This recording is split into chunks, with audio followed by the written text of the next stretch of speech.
All right, the 49ers kick off their new season with their annual 53-man roster party. There's some debates going on out there about the 49ers having this party after some tragic information. So, Mike, are you ready to get down to the show? Because I want to get your takes and thoughts on this. We got to fast forward to the 8-minute mark. But yes, I'm ready. Let's do it. Oh, wait, I meant to say, you B.A.M. right.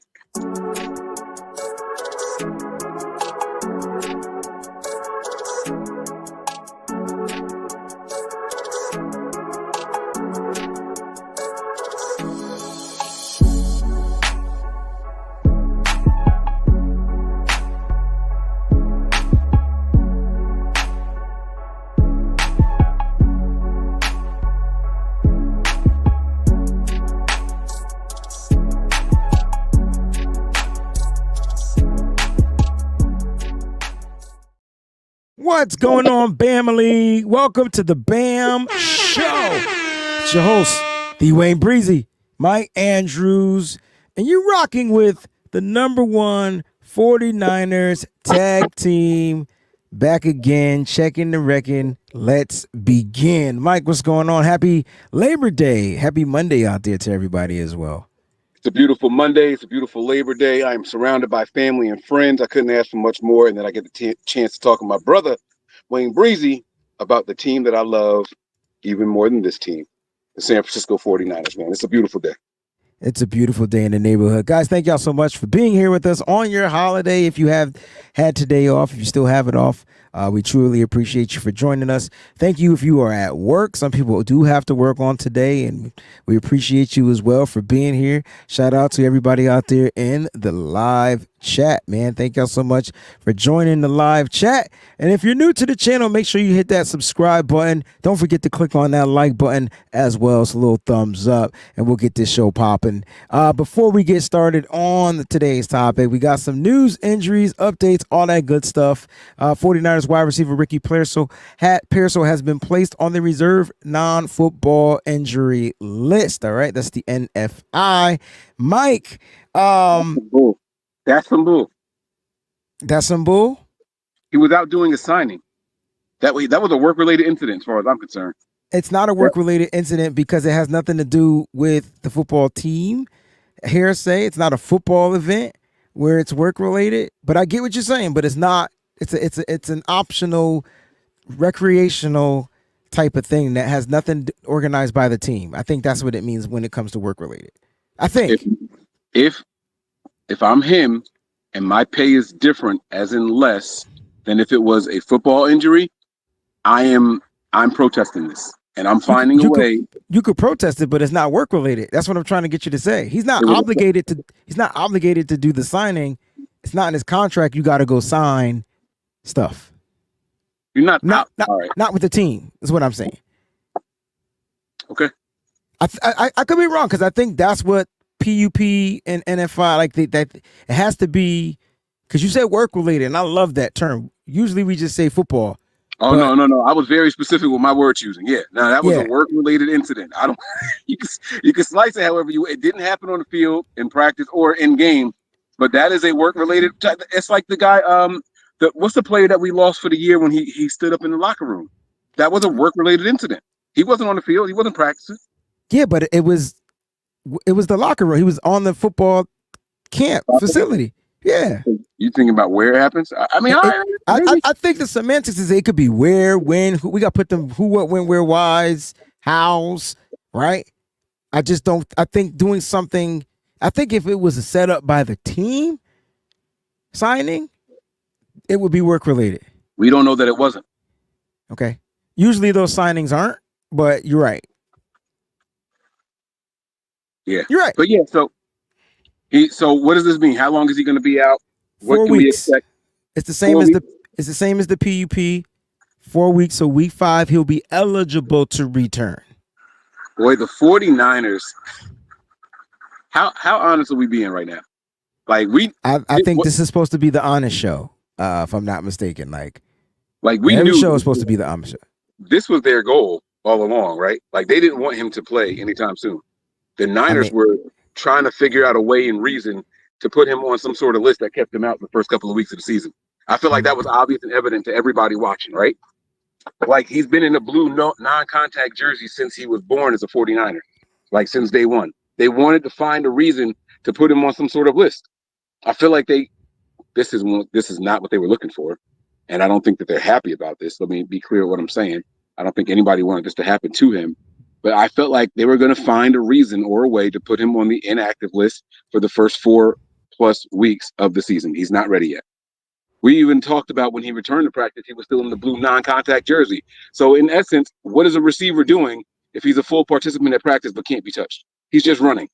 Remember? That was my response. You were like, what's he doing? I said, running. That's it. I remember. I just, what happened was unfortunate and not planned or anything like that. So I don't want people to get the idea that we're saying, oh, the Niners set this up. No. No, you don't know, because what I know is somebody will figure out a way to say Breezie said that the Niners set up Ricky Pearsall so that they could find a way to put him on this list. The Niners could have easily put him on the IR if he wasn't able to go. It would have took up an IR spot, but they could have found a way. But let's just say, I don't think that the Niners were looking to put him on this list. I do not believe that the Niners were looking to put him on the PUP or any type of list to keep him out other than the IR. I think that was the option, and I think they were really going to wait to the very last freaking second, whether it was week 1 before week 2, just to see if he was progressing with the injury. So they were going to slowly vamp him on, because remember that stupid IR, bring them back. You're going to bring a player back twice. Like, you got to be very strategic with the IR rules. So I think what happened was terrible. It was tragic. It was stupid. It was whatever you want to call it, but it happened, and it just the business side of everything is that the Niners still have to continue to move forward for the team, what's best for the team, and because this wasn't a work-related event or an event that took place in playing football or practicing, they were able to use the language of this particular rule and list and place them on this, which gives the Niners 4 weeks to reevaluate. I do have a question about the PUP and the NFI, because I'm a little unclear. You might know it. So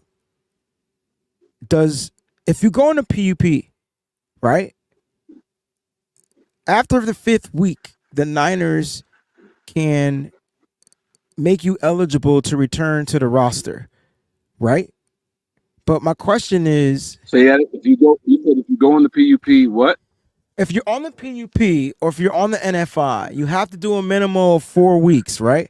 And then that week 5, the Niners can determine if you're eligible to return to and take up a roster spot, right? From my understanding, yes. Yeah. But minimum 4 weeks of action. But my question is, if they don't feel like you're eligible to return, do you stay on the PUP or do they have to put you on the IR? Like, does the PUP I would imagine you would expire? I think that's my question. Yeah, I think the PUP is like a temper. It's all right. So check this out. At my new role, I'm in management and things like that. I had a guy who had a non-work related incident. He was actually playing flag football. He popped his ACL. His short-term disability expired 2 months ago, right? But because that expired, he technically became active where I could review him. And I called him and said, hey, it's time for you to come back to work. He said, no, my doctor's appointment was yesterday, and they said I'm going on long-term disability. So his short-term disability expired. The following day, he was put on long-term disability, but I did have to review his status as a supervisor and then put him on long-term. So I think once the PUP expires, then the team reevaluates and then they put him on IR. I think that's how it happens. That sounds kind of dope. So PUP, NFI, short-term DL, disability, IR, longer-term disability. Long-term disability, yes, sir. Yep, okay. That's how I'm interpreting it. And if we're wrong, we'll look it up. But we ain't trying to look it up right now. All right, fact check yourself. Not now. I like your term. Rock with it. Oh yeah. Oh, yeah, You know, yeah, yeah. sorry. Um, wait, what does Manley says? Oh, he says I have to try to classify himself on every statement he makes or someone else makes on his shows. I do. What did I do? But you have to what? Manny? Try to When classify myself. I think I have to explain myself basically in order for people to not take what I say and twist it up. I think that's what he's saying. Like, I mean, you do go out of your way, but it's not. It don't matter, man. Like the people who want. So that what I've learned is there is a segment of people for every group of podcast producers, oh, and clarify is what he meant. Did I say classify? they just It says if classify. they stay if they don't wait if they don't like what you're doing, they're just gonna look for ways to say something negative about you. Like just look for it. So it's okay. Like it's we do our best to try to dispel it before it gets there. We know when we say something that might be taken out of context or twisted the wrong way, but we try to give you guys, the viewers, the disclaimer, and y'all just got to hold us down when y'all see stuff like that happen. That's all. Appreciate y'all. Mike, I have this question because I had the biggest brain fart on Bleacher Report Live because I know you and I were going back and forth. And I want to, if you're right, I want to give you your kudos because I can't remember because I'm having a brain fart. There were two offensive linemen that we felt were going to make this roster. One was mine, one was yours. Who did I have? Did I have Brandon Parker and you had the other guy? And if you had the other guy, who the f is the other guy? I had Hubbard. You have Hubbard. So I have Parker. I got Mr. Parker. Mr. Parker was signed to a 1-year deal, but I could not remember Chris Hubbard's name on that live show. Oh, well, sorry. Charge it to the game. But the Niners did sign. So I got to ask this question because they also released Gutierrez, right? And then they brought Parker to the regular active roster, if that's what I'm getting from the reports. Now, here's my thing. This is signs saying Trent Williams isn't coming back right now, right? That's how you interpreted this move. That's how I'm interpreting this move. Yeah, I think that the 25th hour came for Kyle and Trent. Kyle made the call. It happened already. Listen to me. Kyle made the call, and Trent said, "Yeah, big homie, y'all got me like that last time. If I break anything in my big age, I have no security for my daughters. I plan on playing for 2 or 3 more years, but I need to know that if something happens, I am taken care of. If y'all want me to walk out there like this ain't about you. This ain't about me. This is about my family. I'm not coming back right now. So y'all got to work these numbers the way y'all can, and I am prepared to sit out and chill." And there was an actual report that came out that said, I believe it was Mike Garafolo, if I'm not mistaken, came out today or yesterday, saying that Trent Williams is ready to dig his heels in, and he will possibly miss time if the Niners don't figure out a deal. Now, here's what I do like about that report. It didn't say that he's requesting a trade. It's not saying he wants to go anywhere else. He wants to be here. All right. This is not about Trent Williams trying to, hold the team hostage or say, well, fine, send me somewhere else. No, I want to play football this year. I want to be a 49er this year. I just want guaranteed money. I need to know that my family's security is being thought of here. So I saw that report, and then you see the signing of, I believe it was Parker is the one that got signed. It wasn't Hubbard. Your guy Correct. got signed, Parker. Yeah, Brandon Parker, correct. Yeah. And so they went and got that. He's a veteran. He's not some new, Exactly. This is a guy that's been around a little bit, got some significant snaps in, some significant games started and all that. So this is a veteran, and this is, like you said, this might be that look where it's like, hey, and this guy plays left and right. Remember that the Niners tried him on the opposite side this preseason because he played the other side so well. This was Chris Forster's design. So they got somebody in here, and they're looking at it as, hey, if Trent comes back, great. We would love to have him back. But if not, we have a security blanket in Parker. That's where we are. Brandon Parker should just start at the left tackle spot. All right. So Omar 602 Niners says long term, if Trent doesn't come back, is there any free agent tackles to look at, or is everything in house? What are your thoughts on that? I think David Bakhtiari is available. So is it Lyle Collins? One of those old heads that got a deal like 3 or 4 years ago is out there. I believe it was Collins. I believe Lyle Collins just recently got cut. I'll check. Free agent offensive lineman.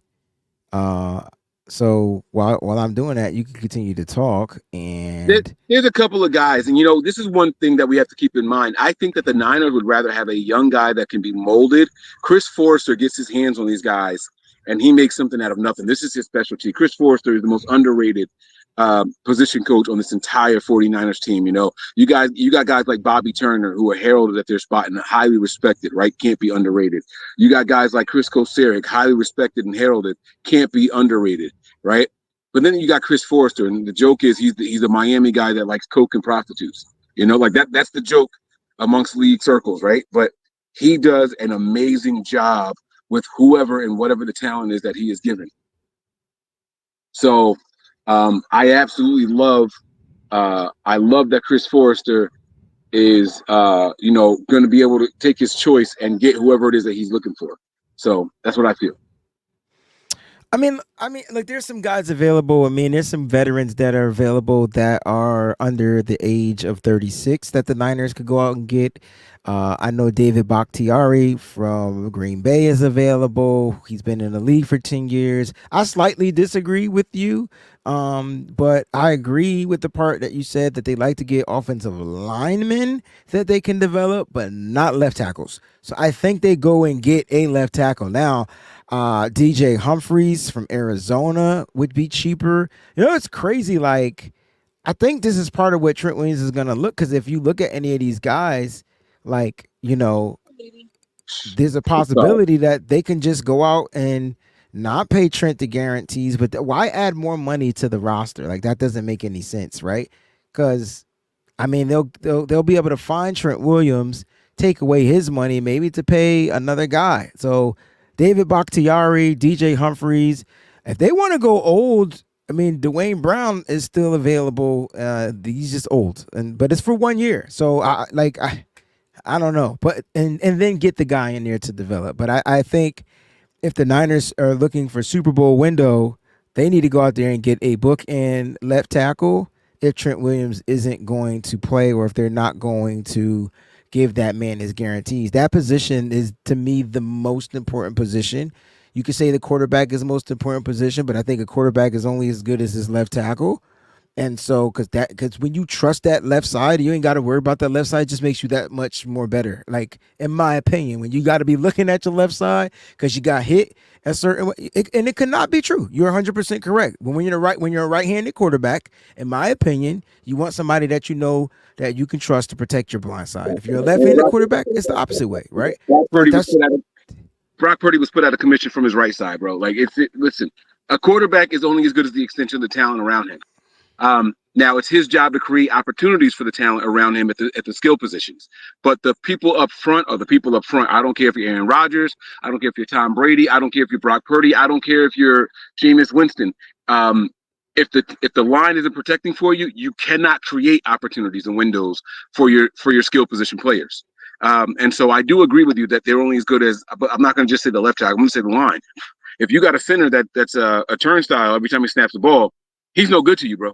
They're going to have a defensive tackle feasting on you. They're going to double penetrate that A gap. You know what I'm saying? Like the opposing teams know what to do. I do know what you're saying, but you're missing what I'm saying.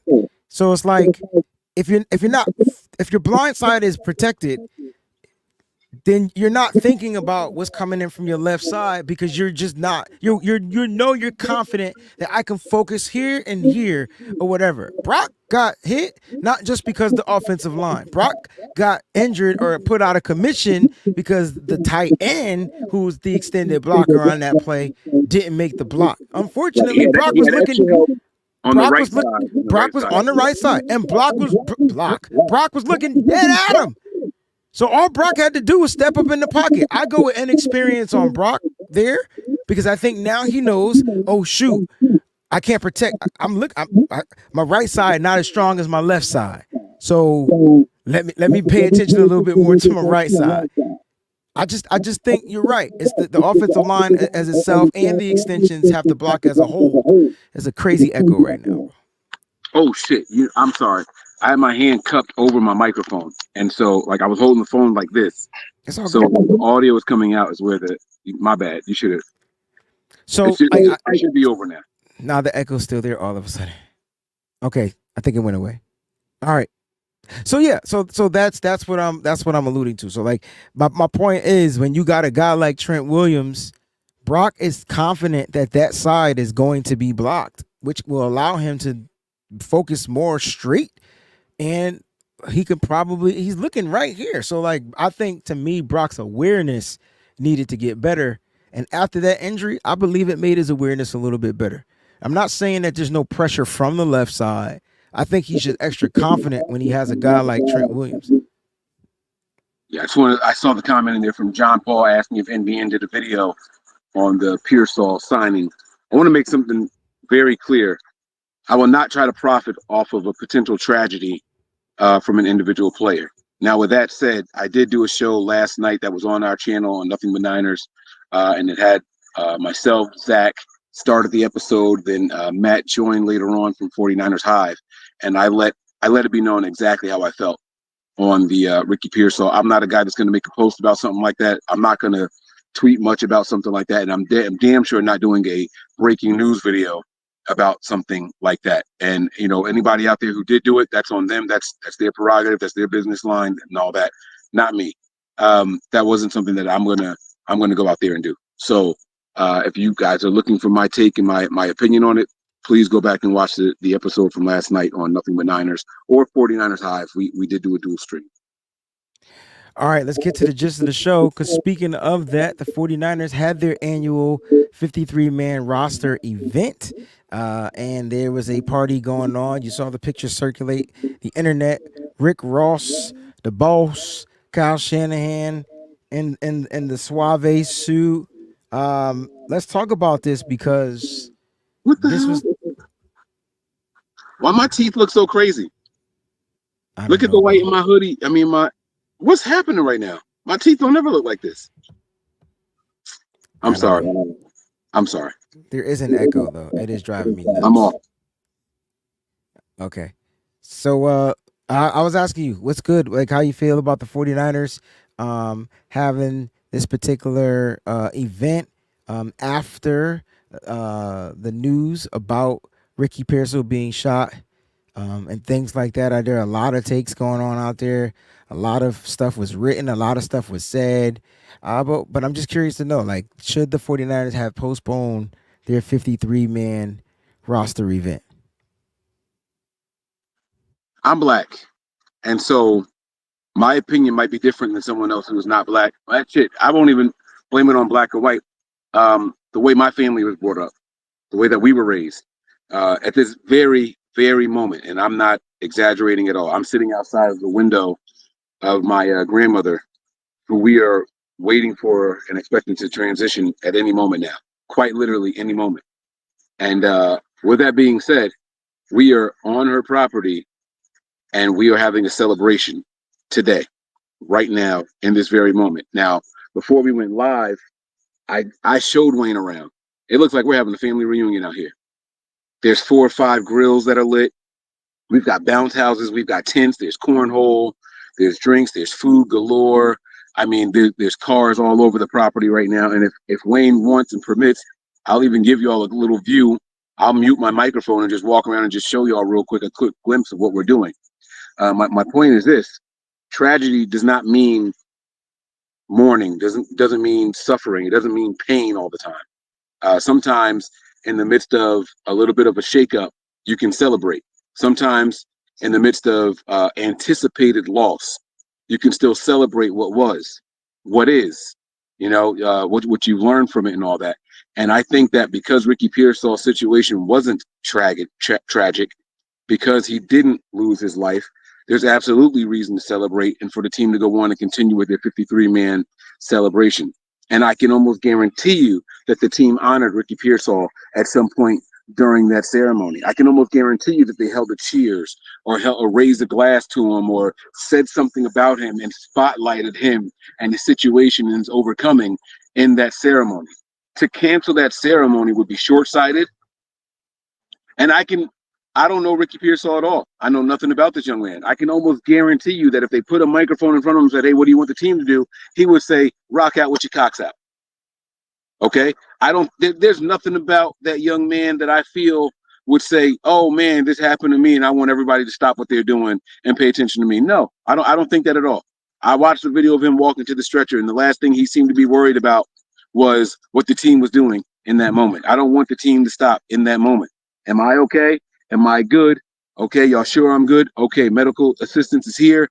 All right. And now I'm ready to go ahead and get back to business. Not saying that he's ready to play football or anything like that. I don't think he was worried about people stopping what they were doing. I don't think he wants to ruin anyone else's good time. So, no, I don't think that the 49ers should have canceled their event. I don't think they should have stopped it at all. I think that what we saw is what we saw, and that's what we're going to get from him. I think that's the kind of person he is.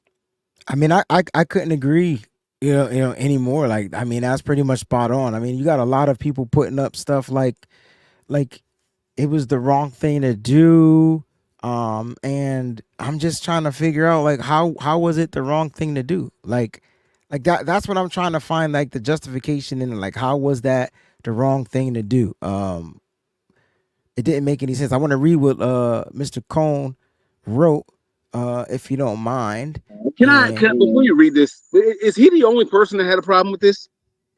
Like, are we all responding to what the choices and words of one man was? Whether we respond to it or not, I mean, it needs to be responded to, right? There shouldn't have been a problem with it, period. That's my point.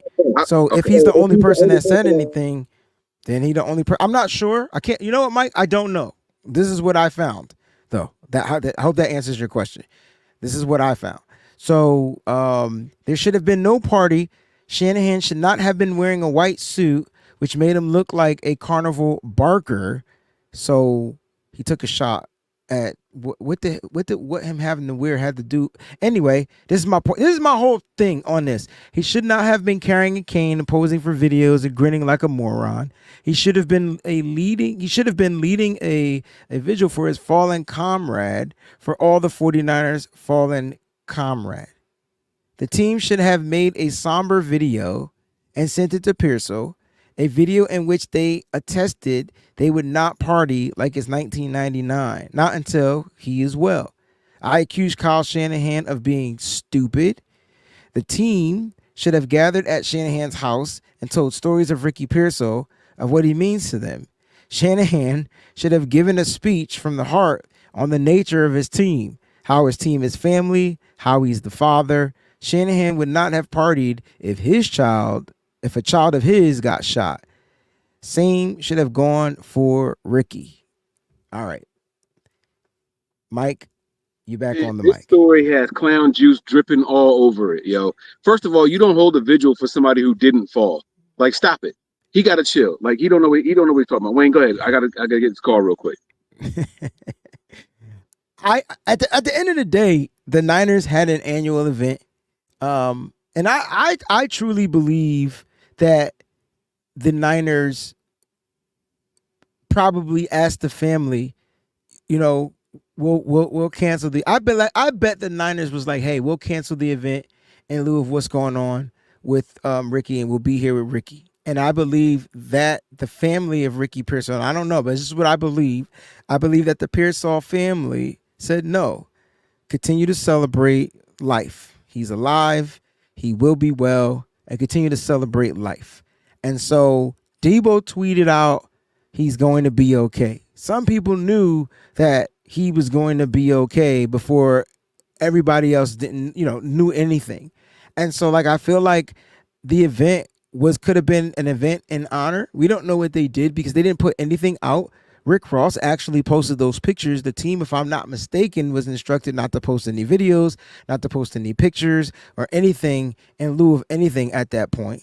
And so that's why you didn't see anything released from the team, but these were actually released from Rick Ross's account. But I believe he was given the green light to do so or whatever. So at the end of the day, I don't see anything wrong with having the event, especially if they had details that no one else had. Let's play devil's advocate here. Okay. This is a guy who hasn't been able to practice. He's been in non-contact jerseys. What stories did Lowell Cohen want the 49er players to share about the new incoming rookie, Ricky Pearsall? I saw his highlight film from college. I saw his combine metrics. What stories? The kid hasn't done anything. They don't know him. They don't know him. What is he talking about? This is a bitter guy trying to get, man, like this stuff, it annoys me to no end. All this negative, like, it's just the constant need to be freaking negative. It just doesn't make any sense to me. You'd rather a team be, he's literally asking us to be in mourning instead of celebrating. My man didn't. But what are we mourning? There was no death. That's what I'm saying. He didn't die. He did overcome. He will be playing in the NFL at some point, and you want us to be mourning and holding a vigil. Do you know what a vigil is? Yes. We're not lighting candles and saying Hail Marys. We're not putting him on Gildens. We're not putting him on T-shirts. He's alive. What is Noah Cohen talking about? That's my point. Like, he's alive. Like, the whole context of everything you said. First of all, he took a shot at what Kyle Shanahan is wearing. What the does that have to do with anything? What he could have been wearing a birthday suit for all I care, but what does it have to do with anything? How do you start off saying they shouldn't have did this because of Ricky Pearsall, and then you're gonna sit there and talk about what the head coach was wearing? He looks like a whatever. Like, at the end of the day, like, bruh, and I get you. I think I get what you were trying to say. By responding to this, which I didn't respond to, but I am talking about it. By responding to this, we're kind of like giving him power or whatever, right? But at the end of the day, it needs to be discussed. I don't know who's gonna watch this and who's gonna be like, you know what, dumb motherfuckers is right. Like, the shit gotta stop. It gotta stop being a clown show. Instead of a cone show, it's a clone show. Like, it's definitely clowning. Like, at the end of the day, like, that stuff has to stop. And it's just, there was no, you could say what you want, say how you feel, express it, but there's still a way and to do it tastefully. We're talking about a person that was shot. And then you're talking about mourning a person who was alive. It made 0 sense. 0 sense. I don't know. Stuff like this just makes me angry because it just makes me angry. It just makes me angry. But the good news, you know what the good news is? The good news is Ricky Pearsall's home. The good news is he didn't require any surgery. The good news is it was a through and through, right? The good news is he's got placed on a list to where he can recoup and recover at his time, pace, or whatever. That these are all positives for me. And you know what? I guarantee you this little bit of adversity that Ricky Pearsall is going through, I guarantee you is only going to make him stronger.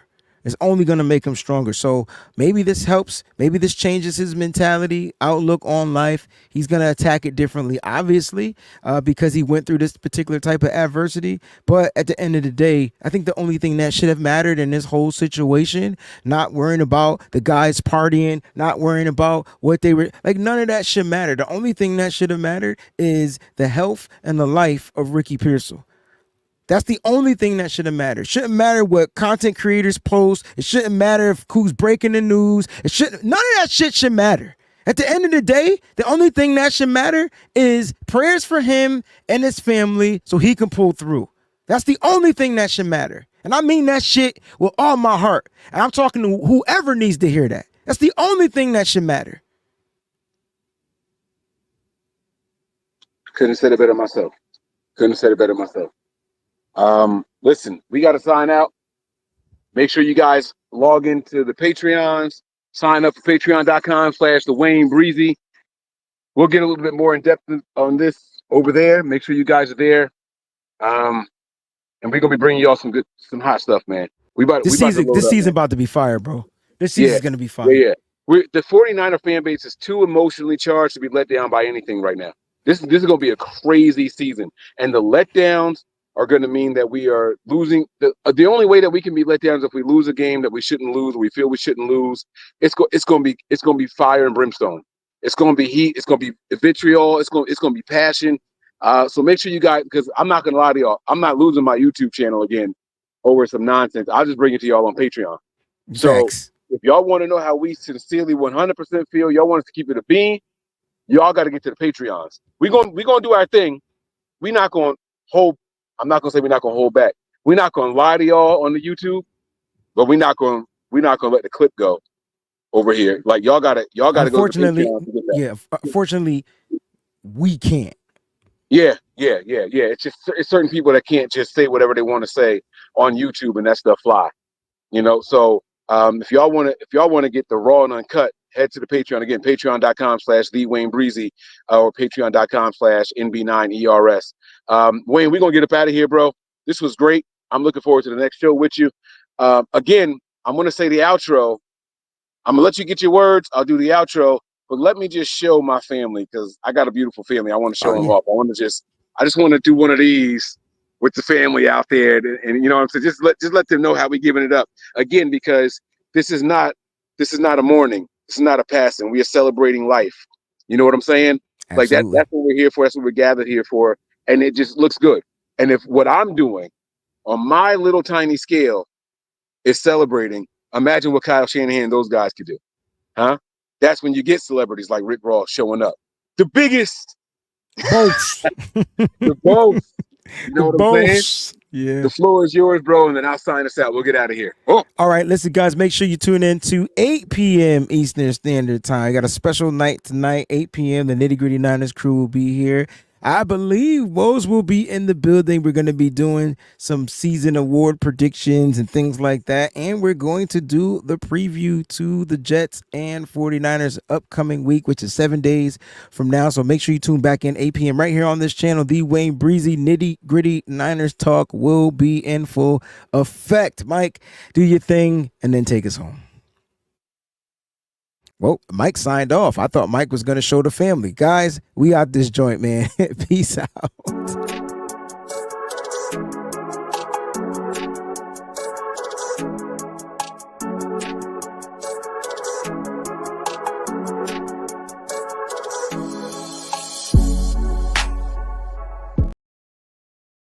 Mike wanted to come back in, or did he hang back up?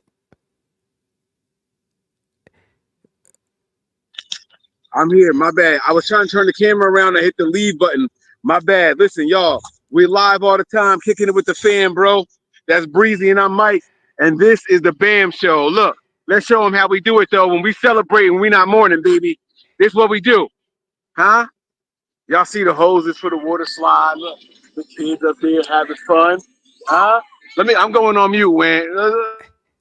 All right, y'all. Thank y'all for watching, man. Peace.